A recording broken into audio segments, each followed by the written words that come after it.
Monday. Figured I'd take a moment and talk about Harris chain. So, the interesting thing about Harris chain is that you have a series of lakes. Some of them are extremely large, some of them are extremely small, and especially as of recent, these lakes have had an immense amount of pressure. The pressure on those lakes has been crazy, and actually the place that I spent almost all of my time during practice and during the tournament was Banana Cove. It was probably one of the busiest places in the entire chain. And a lot of people look at me crazy and go, well, why did I spend so much time there? Well, the reality is this: when there's that many fish in there and the fish keep repopulating, you always have a chance of winning from a spot like that. Did I have to compete with bass boats? Yeah, there was a couple points in time where I looked around and there had to have been 30 to 35 boats around me. I think the worst thing about the trip, and really was on tournament day, was knowing that lines in was at 7:15 and at 7:08 watching all the bass boats come flying into the cove. That kind of stuck because I had to sit there for 7 minutes and watch them cast and watch them catch fish around me without being able to do anything. And so, for me on Harris chain, I had a morning bite, and then the morning bite died off relatively quick. I caught 2 bites on a large worm, on a speedtail worm, and then I got 2 bites on the jackhammer, which I'll talk about a little bit more in a moment. And then I had to adapt. And that adaptation actually comes back to a little bit of the call that I made on day 1 of practice. And so I'm gonna cut to that for a second, and then we're gonna come back and talk about it. Hey everybody, welcome to the Harris chain. Just wrapped up day 1 of practice. You can look around, you can see it's kind of gotten a little bit windy out here. I decided to pull the kayak for the day just because the seas are getting a little bit rough. There were sections where I was sitting in 3-foot rollers. As far as the day went pretty good overall. I can't complain too much. I saw fish garden fry, and I saw fish chasing bait that looked like they come from a shad spawn. And with the full moon coming, I expect there's going to be more shad spawn to happen, and potentially another wave of spawners in play. So given that, my bait of choice this week is going to be the Chasebaits Flacid Shad. I'm going to be throwing it in pearl minnow. I'm going to throw it a handful of different ways. I'm probably going to have it rigged on the back of a spinnerbait. I'm probably going to have it rigged on the back of a chatterbait, and I'm probably going to have it rigged a few other ways as well. This thing is lethal. I highly recommend you go check it out. All right, y'all, welcome back. So as you guys can see on day 1, I mentioned the Chasebaits Flacid Shad. I actually have it here rigged up on the jackhammer.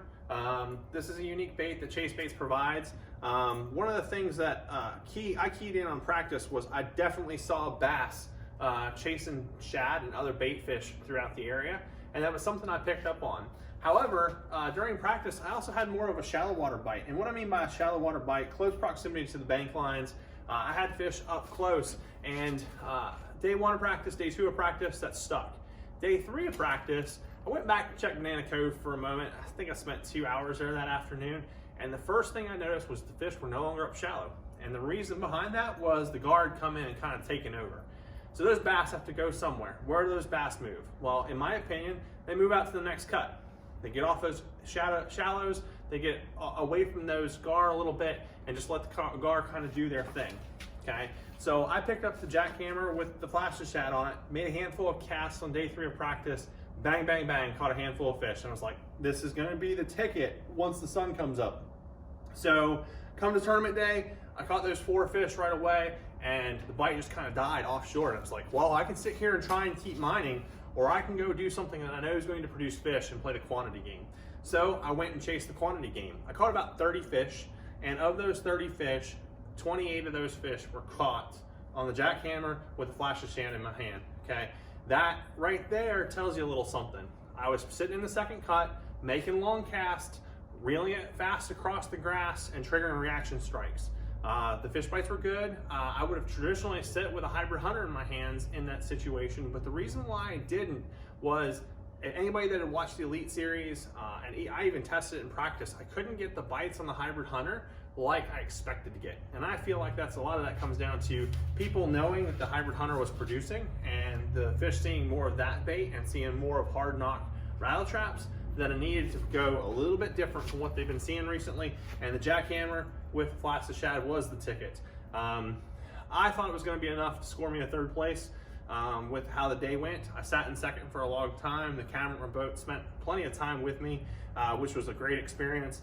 But then, once the camera boat left, and I trickled down the standings a little bit and scrambled in the last hour and got a couple more bites and was able to bump myself up, and I thought it'd hold. It just didn't. I missed out on 2nd place by ½ an inch, and I never could find that really big bite I looked and I looked and I looked. I even tried offshore a few times throughout the course of the day, but just couldn't secure it. But in any case, you know, that's kind of a wrap for the Harris chain. Up next is Santee Cooper, which I'm prepping for behind me, and elsewhere throughout my crazy garage. So wish me luck. Until next time, keep it real.